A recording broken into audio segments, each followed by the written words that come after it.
Okay, so today is first day of florals, and this is a lot of people's favorite topic, and a lot of people have called again and again and said, "When are you doing flowers? I want to come only to do flowers."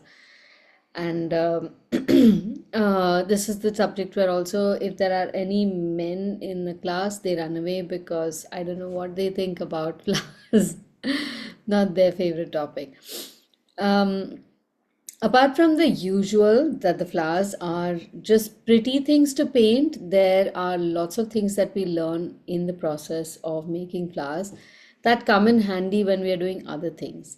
So, in order to be able to even do something like shading for skin, or making texture for hair or fur, there are things within flowers which are of a smaller size and maybe less significant, so that the flower doesn't look bad, but you'll end up doing a lot of practice in that area, which allows you to develop the skill that you will need later on to make things like portraits or textures on walls or buildings and things like that.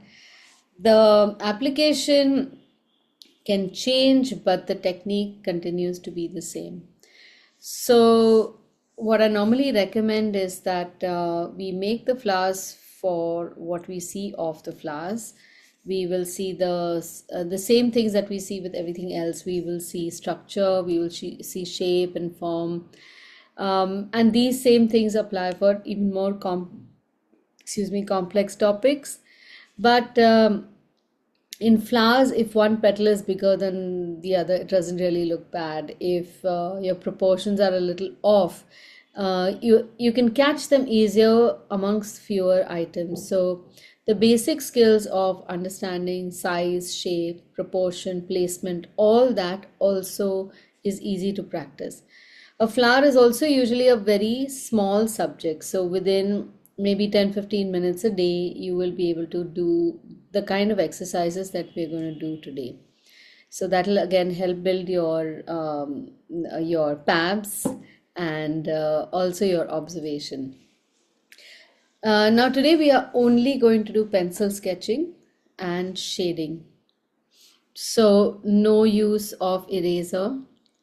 You can use multiple pencils though if you feel like it.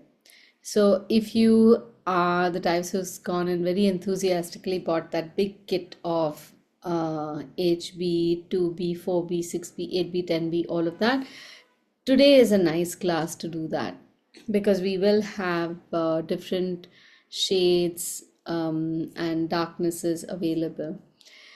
Pencil shading by far is one of the most important skills in drawing. You can learn anything else or practice any other medium very easily if your pencil sketching is strong.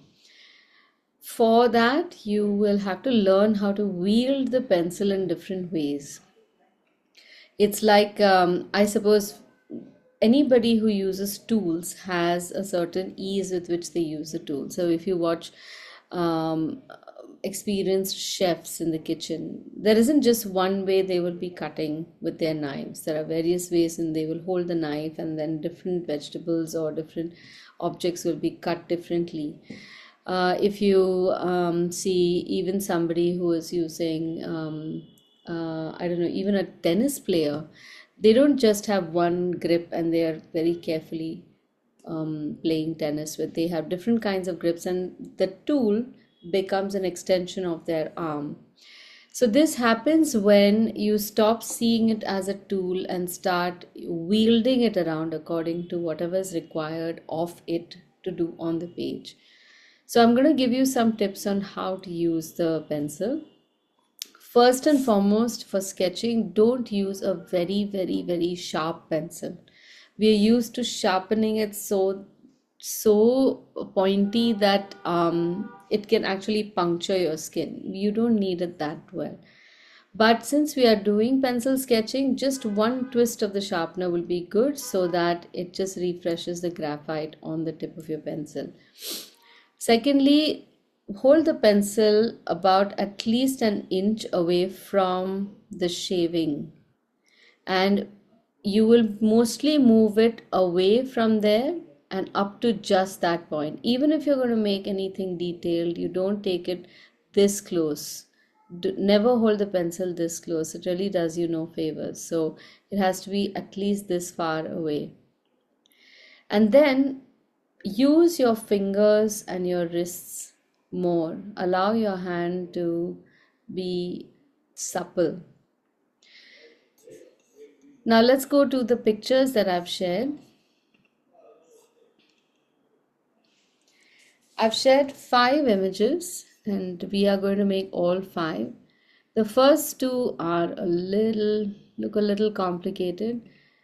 Then we have the simpler flower. So we are going to come in reverse. We will start with this flower, then come into this one, and then make the atypical petal structures. So in flowers which have a radial display of their petals, it's very easy to identify how the petal structure looks. What is difficult often is to figure out the proportions. So, wait, before I show you this, let me do it another way. Why don't all of you first try to draw this flower as you would? It's a simple enough flower, and I'm pretty sure that you will have your own technique. Let's examine everyone's individual technique and then I will show you mine. This is simply because my technique is not the only way you have to draw flowers, and you may easily be able to figure something out for yourself.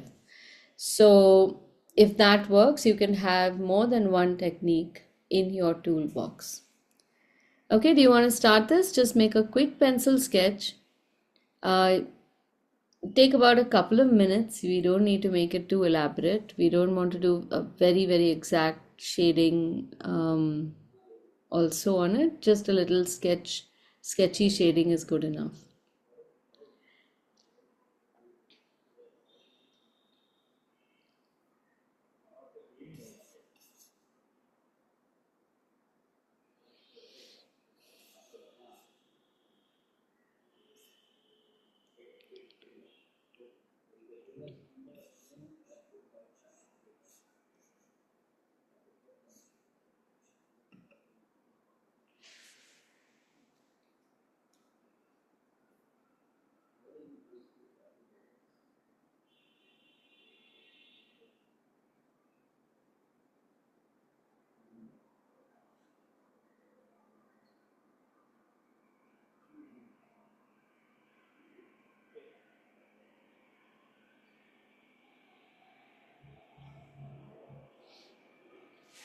Done?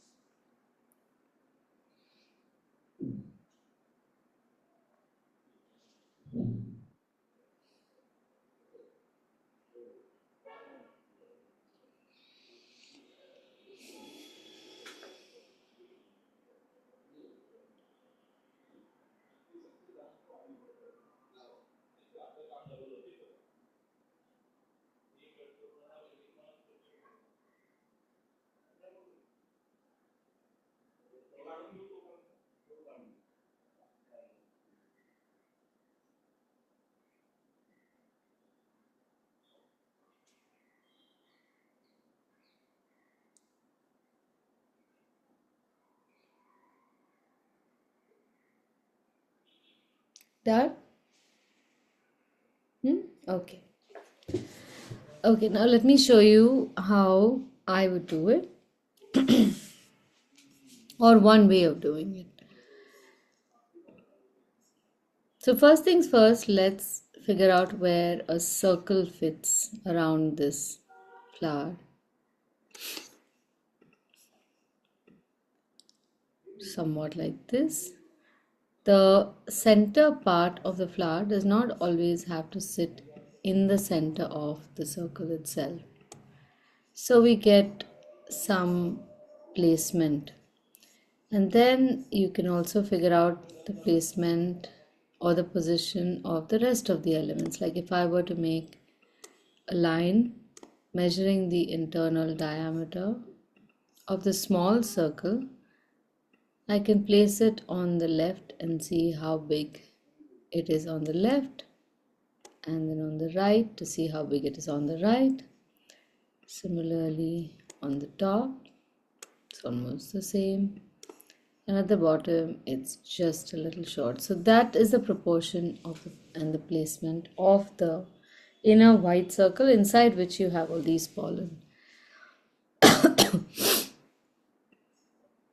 The next thing that we can figure out are the sides of the petals.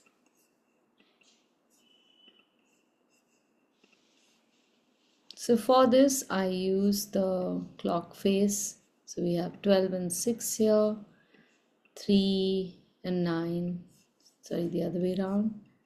And you have either you can use 11, 12 or just spaces in between. So you have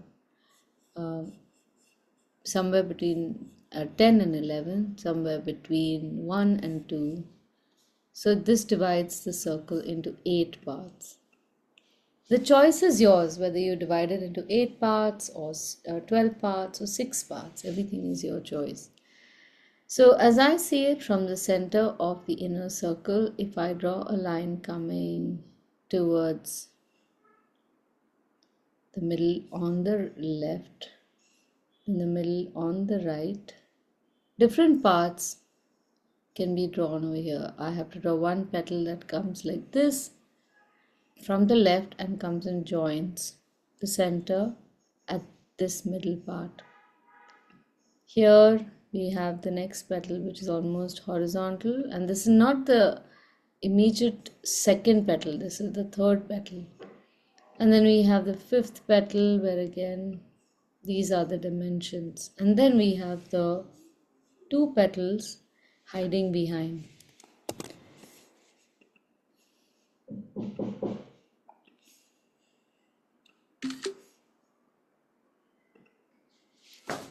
This is how I would draw it.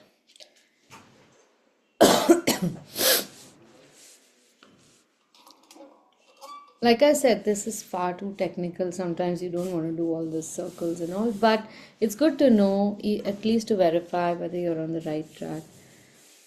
So let's say you have a small circle like this.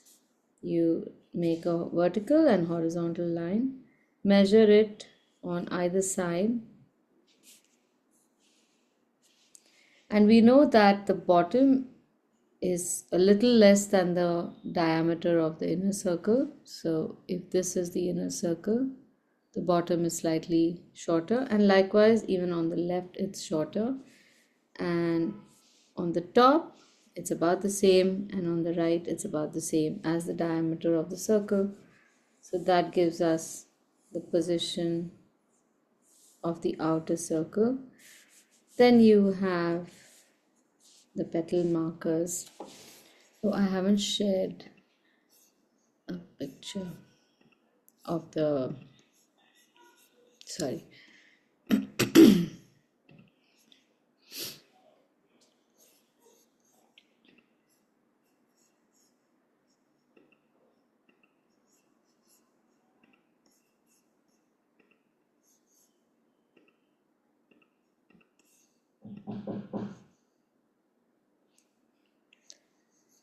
Yeah, so we have one line going towards the left from the center, one going to the right, one somewhere on the left but at the bottom but a little further, and here this one here. So we have these four green lines, one going towards one between 1 and 2, between 10 and 11, a little towards 8 o'clock, and one a little past 6. And then we can draw these petals. So I get a better idea and I'm much surer using this circular grid to draw the flower. And I'm breaking the line like that to get the right shape of the petal.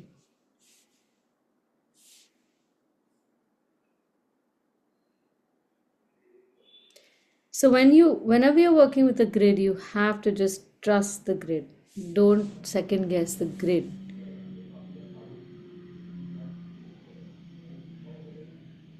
The whole point of making the grid is to bring in absolute objectivity.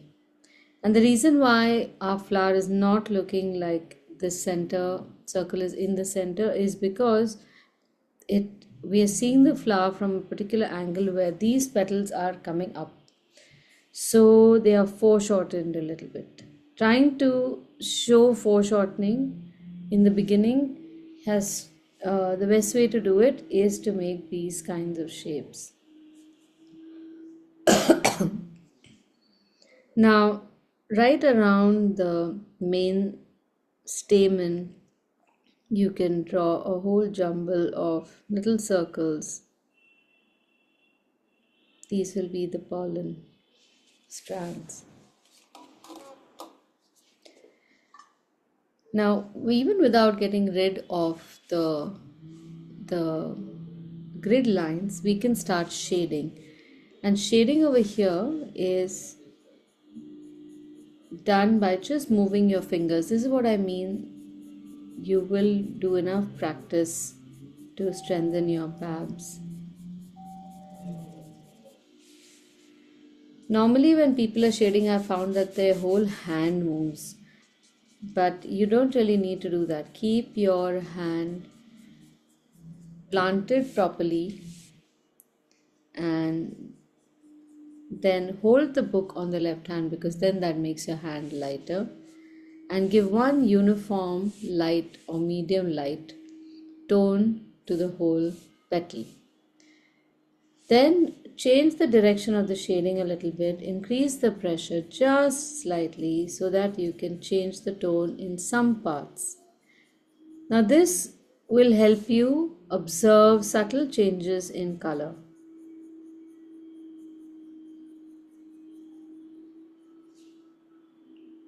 and help give some depth and dimension to the petal. It's not enough just shading it in one light color. We want to observe the subtle shadows on the petal to indicate how it folds.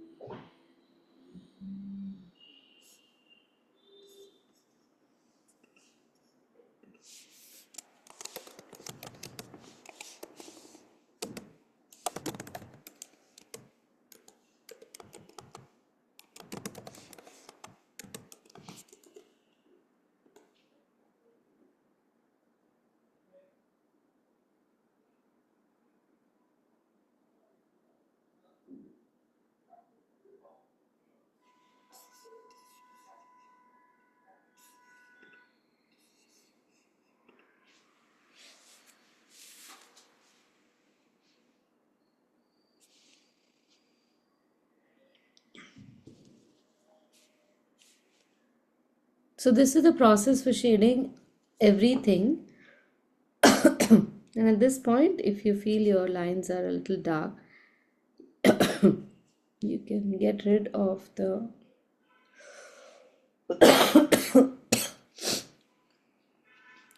structural lines, especially in the center, so that the transition between white and pink can look subtle and that line doesn't run horizontally across the shading.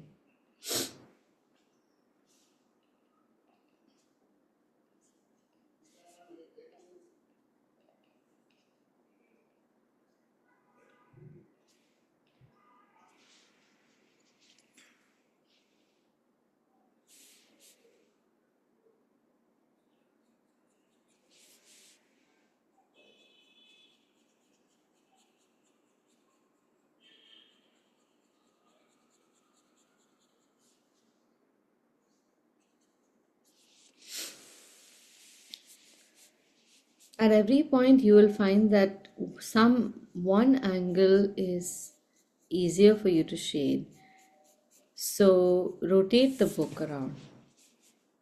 and then shade in the most comfortable angle.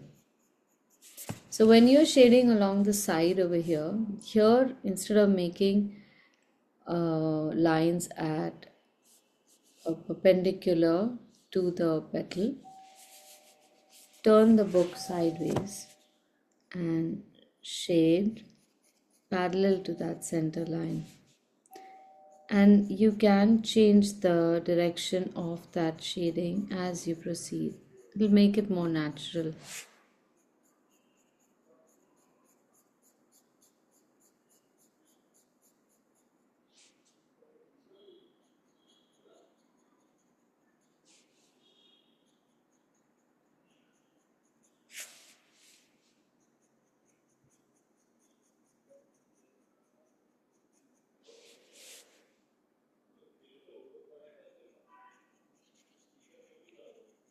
Now, when shading, there's one thing that I do which I want to show you. Suppose we have a circle like this, and I want to shade one side a little darker.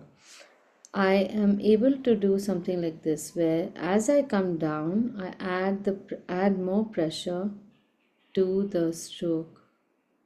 So in one stroke, I'm able to change the tone of the line. So as I come down, I will change the pressure and make it slightly darker at the bottom. And you can do the same from the other side as well, where you start with extra pressure and then as you come down you can reduce the pressure. This is easier to do, but you have to be able to control the exact point where you want to release pressure.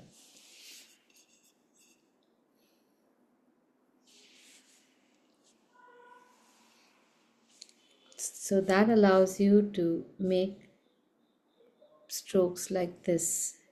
Even in the middle of a stroke, you are able to change the pressure and give a nice depth to your stroke.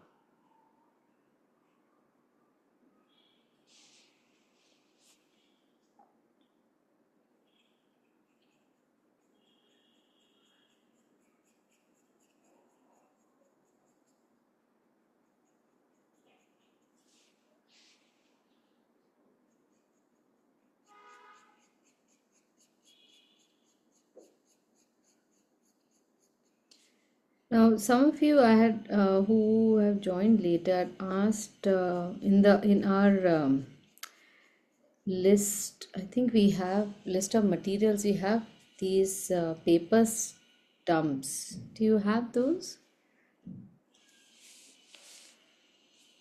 I'm going to show you what they look like.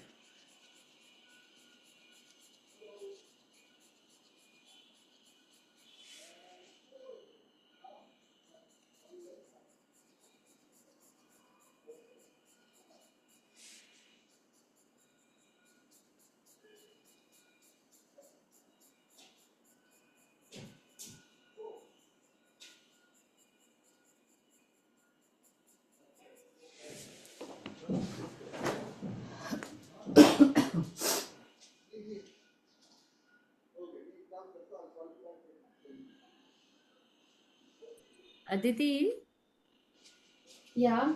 what number pencil are you using? Just Oh, curious. this is a 2B. Okay.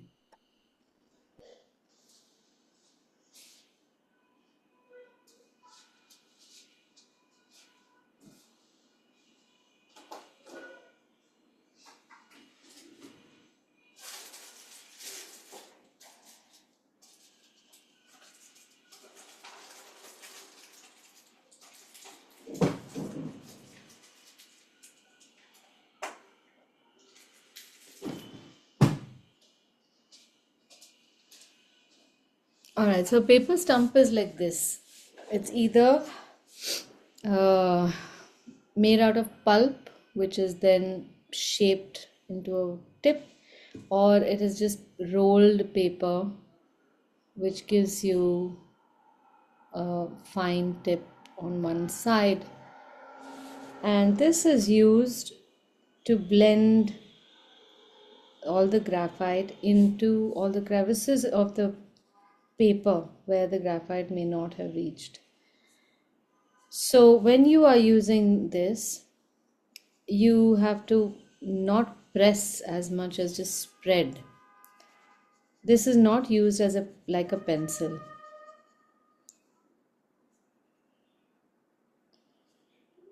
This way you don't damage or groove or bruise the surface of the paper, so that if you feel the need to, you can make more marks with pencil and then blend it again. Now, if you do not have a blending stump, you can use maybe um, Q-tip or even some paper. Don't use your finger though. Just roll up some paper and you can use that as well.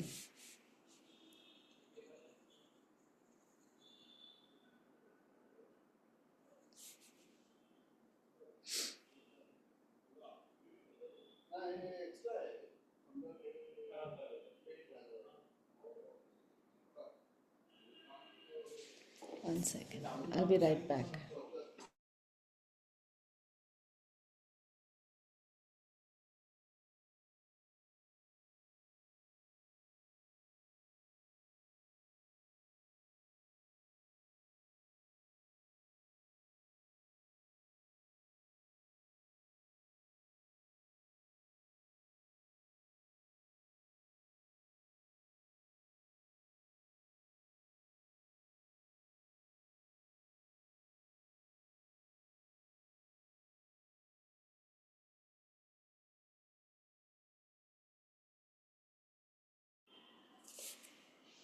So we do the same kind of shading on the inside of that, the hollow space. And even in that space, it's not just one dark shadow. There are certain shadows along the edge and then a lighter shadow towards the center. And then there are some textural lines on top of the stamen. And as far as these pollen are concerned, each of these grains will have a shadow on one side. So they're not just uh, little circles that you leave. So uh, our eye catches all these details and makes it look three-dimensional because of that. So now you can extend the lines of the petal from underneath the pollen, and right behind some of the petals you will see a subtle shadow. You can make that.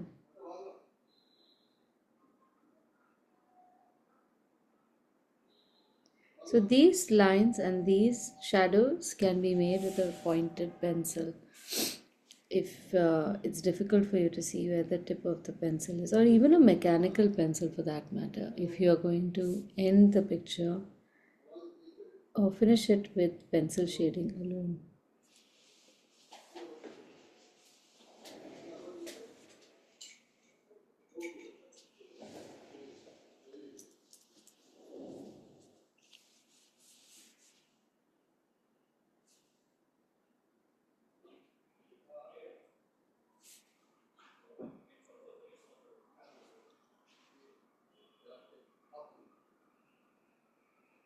Now, some of the pollen in the center of the flower is not circular.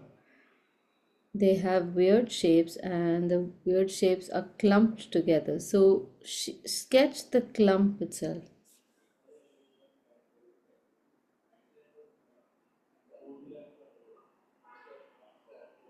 And some of them are overshadowed by other clumps around.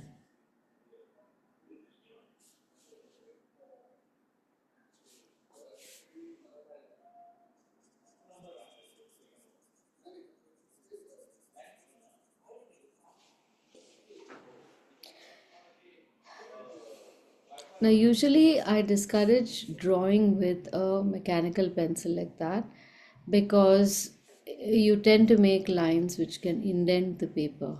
And when you start painting, that indent becomes almost like a little valley in which no other line will or medium will sit. Or if you paint, then that valley, because the paper is bruised, will become very dark. So the trick of using pencils like these in shading is again to just fill up spaces. Don't do a major portion of the drawing or large drawings with this pencil.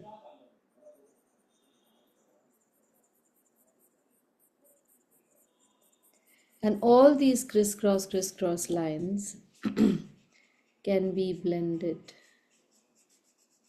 using the paper stump. This is a technique that I rarely use myself. I'll enjoy these smooth lines or these lines raw and unsmoothed. But this I generally teach how to use a paper stump because it does create a certain softness and smoothness that you should know. Don't reject anything without trying it. There can always be an application that you need it for, and then you won't know.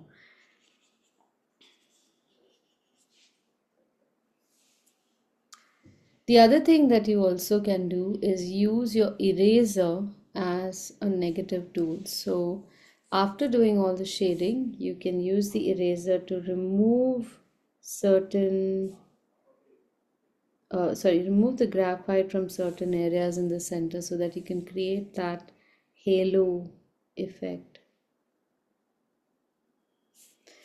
In pencil shading, erasers are a very important tool, not because of what you think to correct your mistakes, but they are used to make white lines on graphite. That is their role.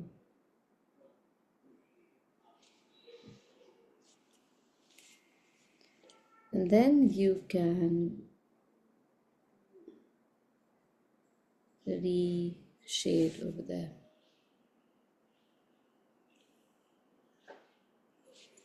Can you see the difference between no pencil, no stump and stump?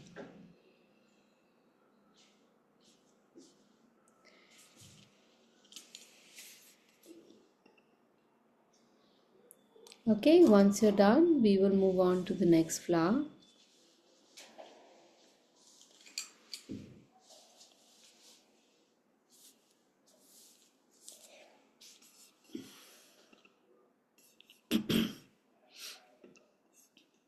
Let me show you how you can make a rough sketch of this flower.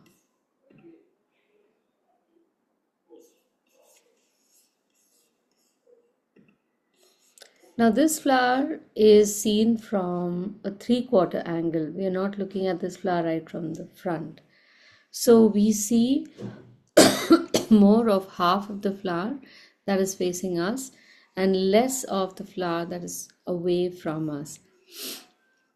We can draw this by first identifying the lines that come out of the center. So you have one line coming up here, say 12 o'clock, this is between 1 and 2, and then one petal is drawn horizontally, it's bent, and then we have a petal foreshortened towards the front. So it starts off at the bottom of the circle but then goes towards 4 o'clock. And then another one starts at 9 but goes towards 10 o'clock. So this creates this weird shape for us. This is row 1. And then we have the second row of petals which are bigger and which you can see are emerging from the center but going in completely different angles.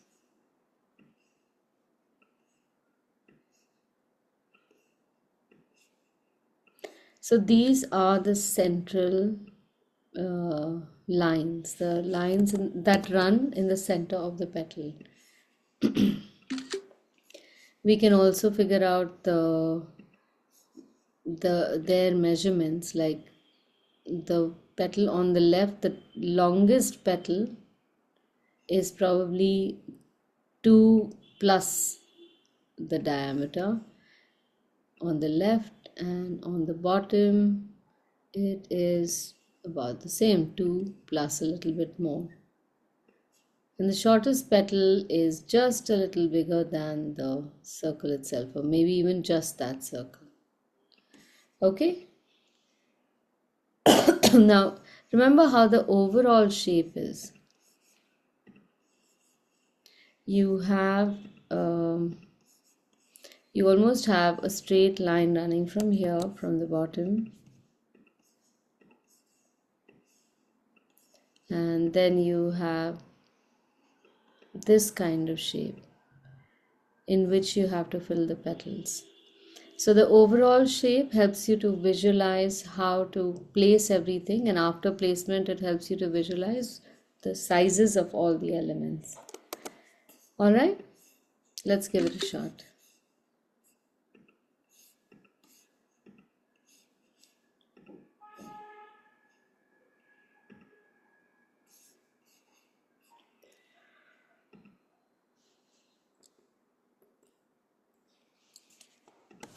Aditi, could you share the photograph? Yes, I am sharing them right away.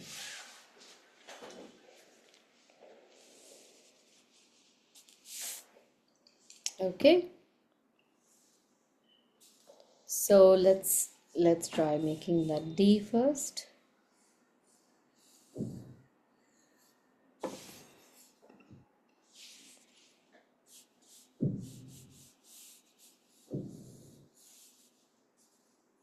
Put a circle here. Draw all the green lines and pink lines.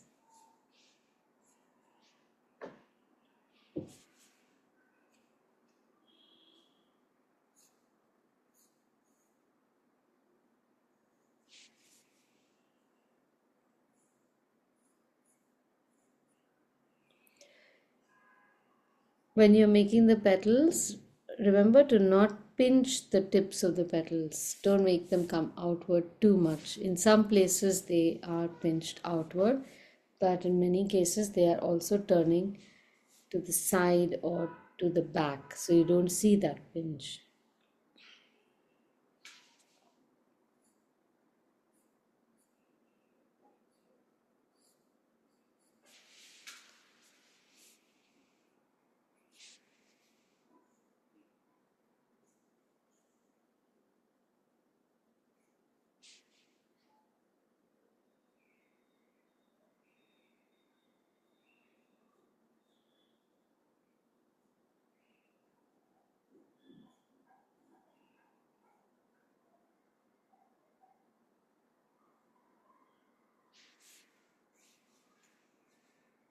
Are you able to draw this better with these guidelines?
Now, for some reason, if you can't see the flower,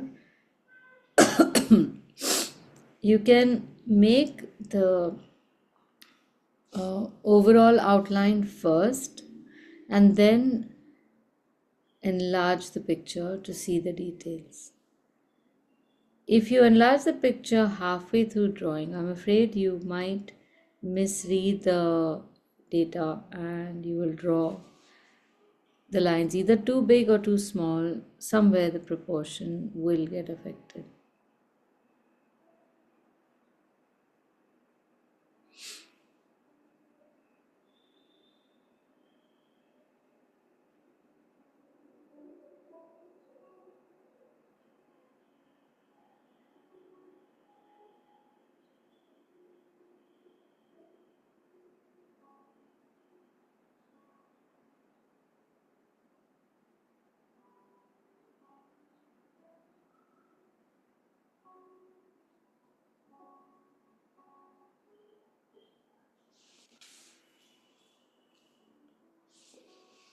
Now, before shading, we can get rid of guidelines, especially that D shape because it cuts across the petals in the most unflattering manner.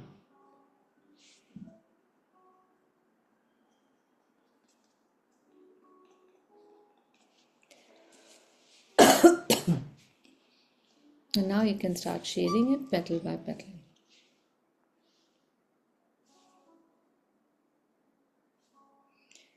So, just before shading, take time to observe that you have indeed got the right shape of the petal, and only after you're convinced of that should you start shading.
Now, to help you with shading, I've also shared an image of the same flower, but I've removed the color from it.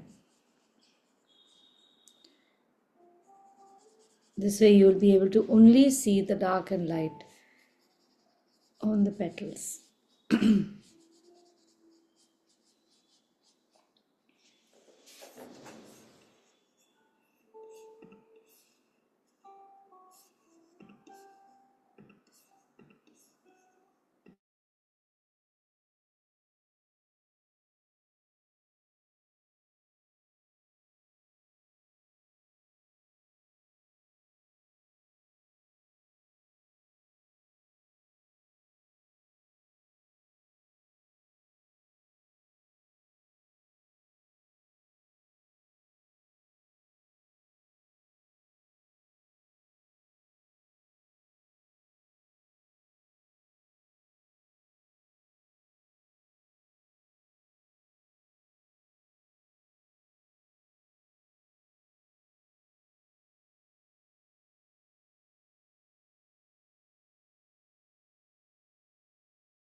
Aditi, Yeah.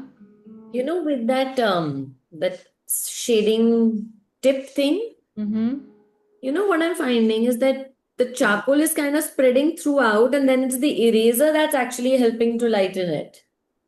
Does that make sense? Where is it lightening?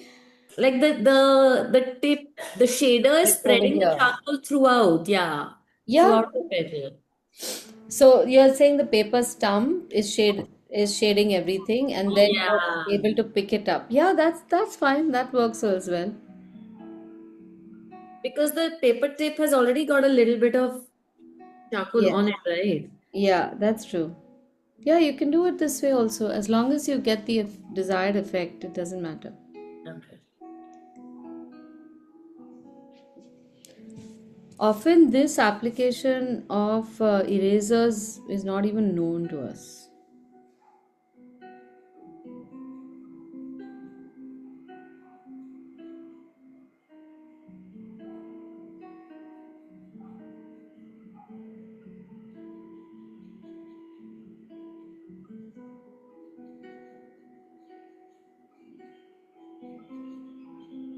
In my old studio, once I had organized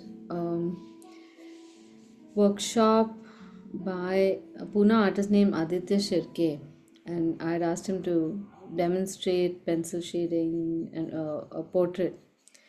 And he had said that he uses, or the fact that an eraser is used at all, it's used as a tool to make white lines across graphite.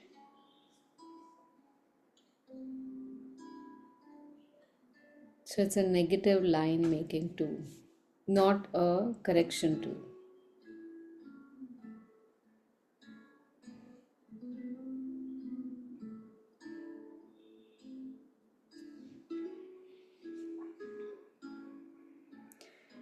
Nowadays, you get erasers that are even slimmer, and you can really shade even the tiniest of bits.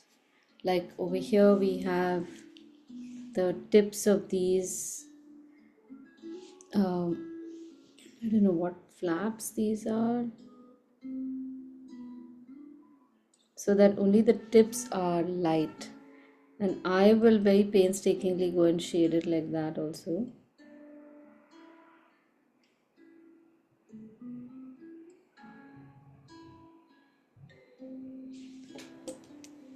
You can also use a mechanical pencil in these parts.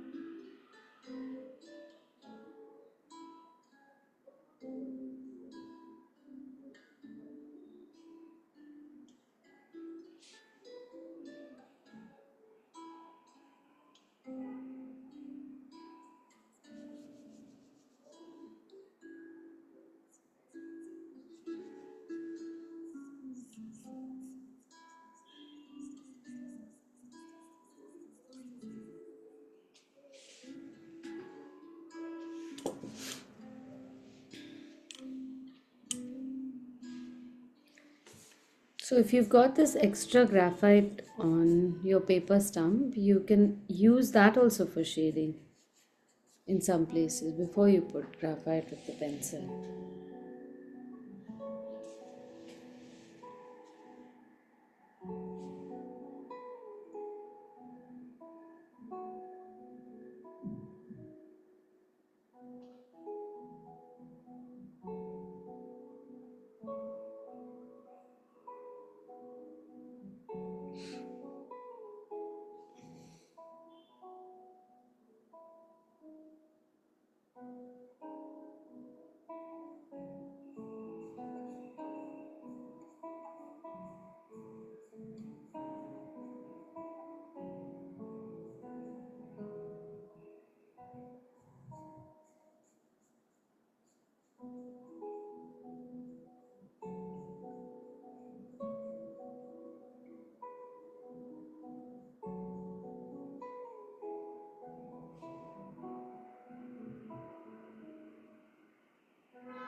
Now, if you want to get a very naturalistic feel for your lines and your flowers and all, keep an eye on how sharp your lines are and how they attach to each other.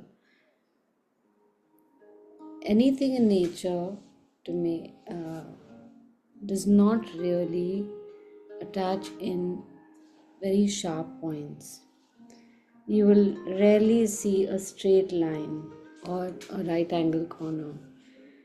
So, in a sketch, if you're getting any of that, like if you get a right angle corner or two petals touching each other over here, that one thing might create a little bit of dissonance in the picture, but it'll be enough for the eye to catch it and make the picture look like it's artificial.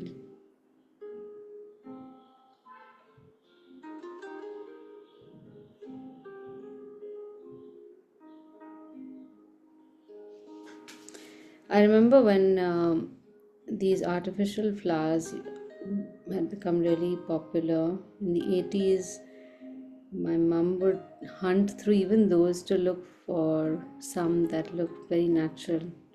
I don't like artificial flowers, but we have a bunch of them, which she selected and kept.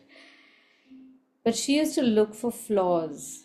So she would look for something that is not a precise tip, or something that's slightly broken, or shapes that were not a little bit. Nowadays, they do that in flowers also. They not all flowers are perfect. You will see that they might have some slightly yellowed stems or multiple colors. So in the 80s, the flowers used to look too perfect, and I think they enjoyed that perfection.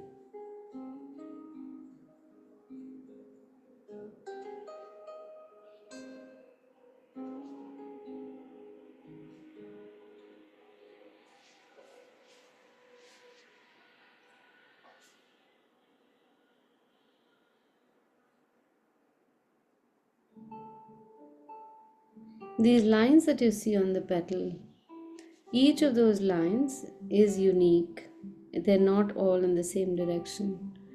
So draw these lines very carefully. These will help you draw things like wrinkles on a face, or smile lines, or crow's feet. Not every face has the same crow's feet.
How's it going, everyone? Too much silence.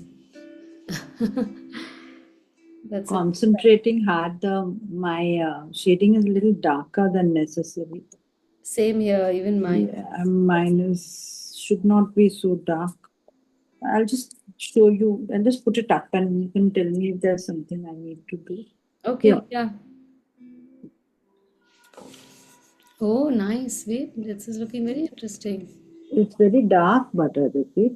No, no, don't mind The that. second Very flower, the nice. rose is okay, but this one is not looking anything like what that real one. So it's a little dark, yes, I Ah, can vouch for that. yeah. But you know what is happening is Hmm. that there is no transition between the dark to medium. Ah, okay, So if you can slowly transition that in a few areas and okay, just dab away at the dark edges, okay, dark sections a little bit, okay. I think you should be fine. Oh,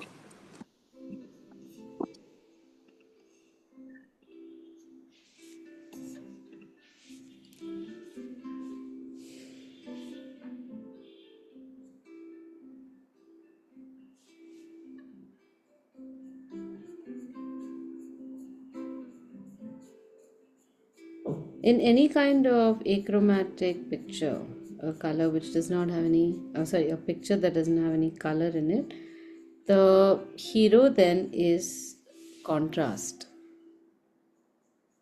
So you need to focus on the areas which have different types of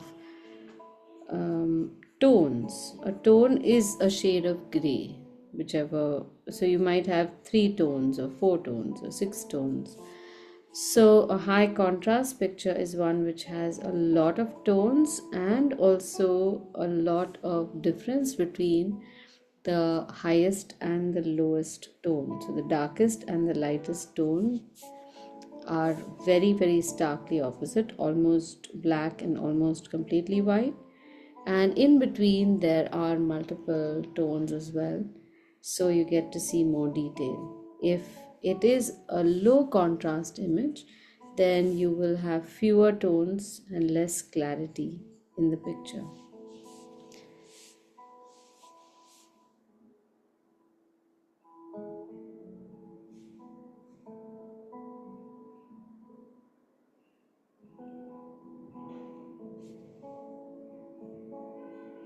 But I was happy, Elaine, that you managed the shape really well. The proportions and the shape of the flower is really good. I came across my book 2 years ago when we did this, Uh-huh. and we had done a really complicated peony. Uh-huh. And I couldn't believe that I had done it. I didn't remember learning that. uh, We did pencil sketching, and I remember being fascinated. That was the first time you told us about stubs and stuff, at least yeah. me, because I joined then. Yeah. But I couldn't get over that peony. It was dash difficult. Hmm. So I've forgotten all this. I think you just have to keep practicing all this. Otherwise, it's no use you having learned it before. No, no, but that's the reason why I repeat all the Yeah. subjects over the years. We did the flowers and the peonies, I think, in December of 24 or something like that. Yeah, much earlier. Not last year. It was, I think, 23 maybe. Maybe even 23 Yeah. for all you know. So I had forgotten all that. Yeah. Now, of course, I can see the difference because I get it easier now because of just sheer drawing. Correct, correct. So that time I would have struggled with even the shape of the thing. Right. That is come, but the shading. So it's almost like you are now you have got some skills which you probably don't even realize that you've Yes. worked Yeah. over the Yeah. past 2 3 years now, Yeah. and you're comfortable enough with it so that Yeah. the struggle is not there anymore. Yeah. The struggle now is with the straight with ink thing. Yeah. I'm just a slow learner. I think it's taken me 2 years or 3 years to decide, okay, maybe I can do stuff with a pen straight away. Hmm. Like Amulya just does it. She's got that True, true. straight away, she'll do pen. So now I think I'm getting a little braver for that. Good, that's nice. Taken me a long time. I was just thinking of that in the morning, Aditi, when I was paying the fees, and I said, this is not a kind of a thing that I would do just to learn. I mean, obviously, I'm learning, but the point is to just draw together. It doesn't matter what I'm learning. It doesn't matter the subject anymore. Earlier, it used to be the subject. Oh, I want to learn this. I want to learn. Now it's just a question of sitting down and doing some art. Yeah. It doesn't matter what. Mm. And otherwise, I tend not to sit down. Mm. If you have a set time and you jolly well sit down and draw, which is Yeah, lovely. it After helps. that, I may do my cards and all, Correct. but at least this. And it's careful precision work. It's not just any old thing which you do for cards to finish off. It's a Mm. nice thing to just have. It's not an art class so much as an art together thing. Right. That's true. That's true. Good. Aditi, I shared on WhatsApp. Will you have a look and tell me? Yes, I will. Elaine, hey, Wow. that resonates with me, what you just said. Very nice. So, Where is this? I can't even see. Palak, Yeah. the lines, this is looking very pretty. Now, these lines that you've drawn, the dark lines, just join them into the petal over here. All of them should subtly come into, come And inside. these two petals, the first two petals you pointed out, I didn't use the, what's it called, this shader. Stump, huh? So is that okay? Or in one flower, if I'm using the shader, then all the petals should have the shader. Well, no, there's no such hard and fast rule. If you like how this looks, the different types of textures in a flower, it's perfectly fine. I'm sure you'll see that there will be some. I'm sure you might have come across some things like mirrors or wall murals in which they will make a flower in which some petals are made in maybe glass mosaic, some petals are made in metal, some of the metal is beaten, some of the metal is left smooth. So it's a matter of taste beyond a point. Now, if you want to make it realistic looking, then of course it helps that you have all the, or at least some logic behind why certain petals are smooth and certain petals are not. So sometimes when I like both effects, I just put a line straight down the center and I will make one. It's almost like a construction drawing where Right. I'll keep the left side unshaded or unsmoothed and the right side smooth. So I get to enjoy both, but it also looks a little more disciplined that way. So those two petals, I just put my pencil really horizontal and did it with the side of the nib, and it just So happened. yeah, Planned. so that is the reason why there are so many white spots in the Yeah, middle. yeah. But I'll show you how you can change that as well. Actually, I like the white spots, but yeah, show me. Yeah, no, that white spot doesn't look bad at all. But let's say if we have a circle like that over here, and I see what you've done is take the side of the pencil and Exactly, yeah. shaded most of it like this, right? Yeah. So this way you got a lot of graphite onto the paper, but it's going only on the surfaces only on the tops of the paper. Yeah. There are going to be some indents. So if you want to manipulate this after you have shaded that, you can still use the tip of the pencil to just go into the sections where the graphite has not reached in, and you can smooth out the I shade. The see. Okay. tone can be uniform. So this is still quicker than, say, if we had a circle like this and I were to do this across the entire circle. This requires a little more control over the tip so that each line subtly overlaps the line below, before that and before that, and so on and so forth. But here you can see the difference. And then you can, of course, do the same thing over again and make it dark in some sections.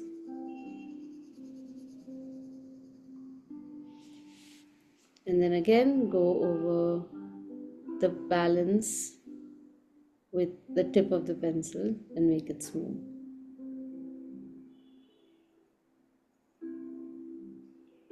You can also do this using a mechanical pencil because reaching those points is much easier with a mechanical pencil.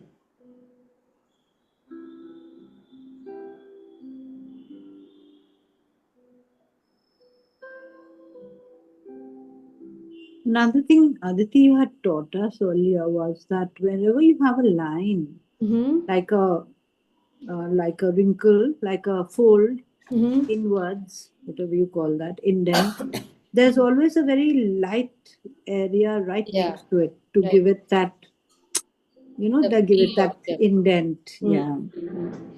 Yeah, it's there, you'll see it. Yeah. And it does well with that pointed little eraser. Hmm.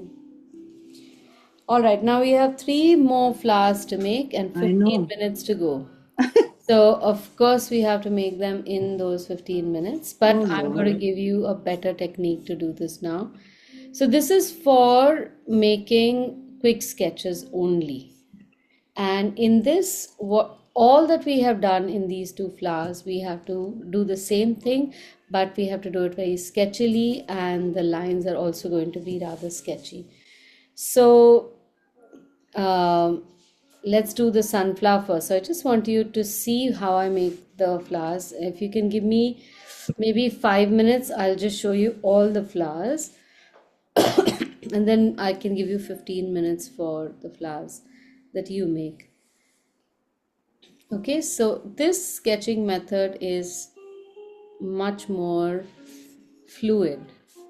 So we do the same kind of analysis of the flower, but we don't spend too much time on drawing all the details, and we make a lot of lines interweaving into each other.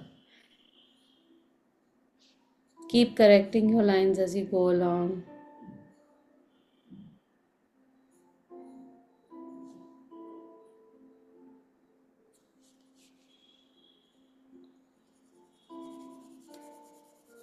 And shading is also not very 100% accurate, it just creates the darks and the lights. You can add more shading, more dramatic shading as you go along.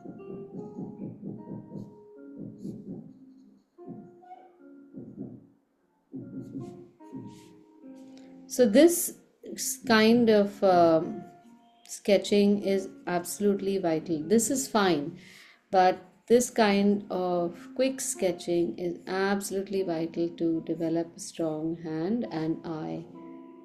Especially those of you who are keen on, say, travel art and all, because you want your eye to be able to see things and note things really fast. So you may not have too much time there.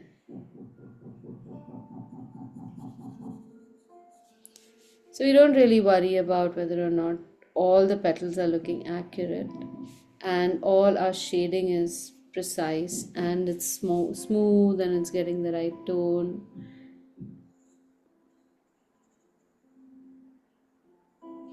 Okay, so this is the sunflower. You'll see that there are lots of discrepancies. Then let's move to the iris. This is a weird shape and don't even try to understand the petal structure and all. Draw it like you see it. So I have some kind of fuzzy thing in the lower petal here. Then some almost like a butterfly thing on the top. Then we have one petal here. Then another petal. And then third petal, something frilly on the left. Another frilly thing on the right.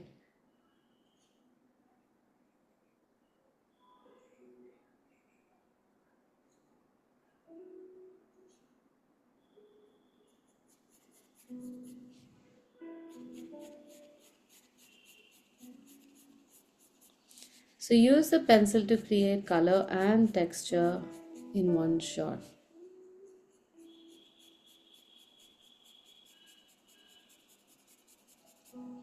something like this.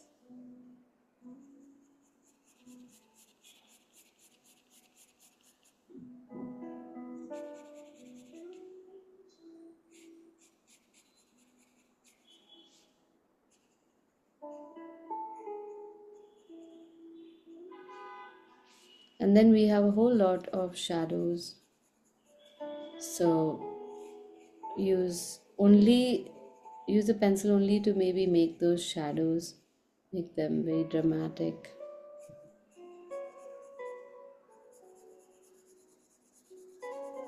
Let the lines show.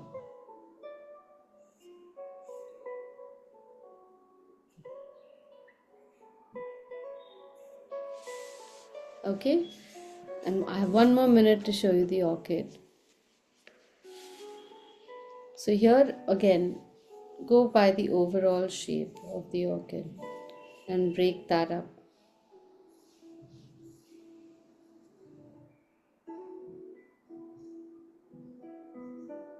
Look for only the shapes. This is also seen foreshortened, so you will see the petals towards the left slightly flattened, and the petals towards the right slightly wider.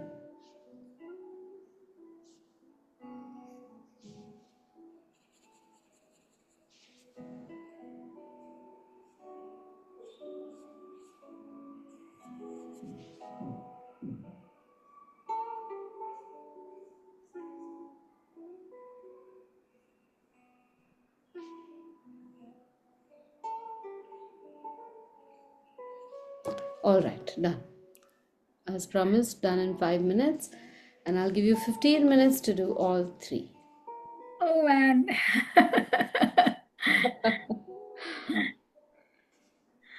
Aditi, I'm going to leave, but I'll do it with the video. All right. Thank Okay, see you. Bye.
How's it going? I hope you finished 1.5 flower by now.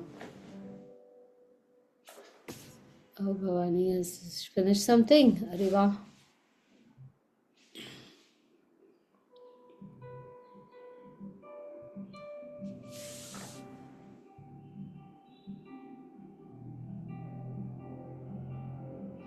Usually, after making a few flowers this carefully, na, you are able to see certain proportions quite easily.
I hope you enjoyed making these flowers.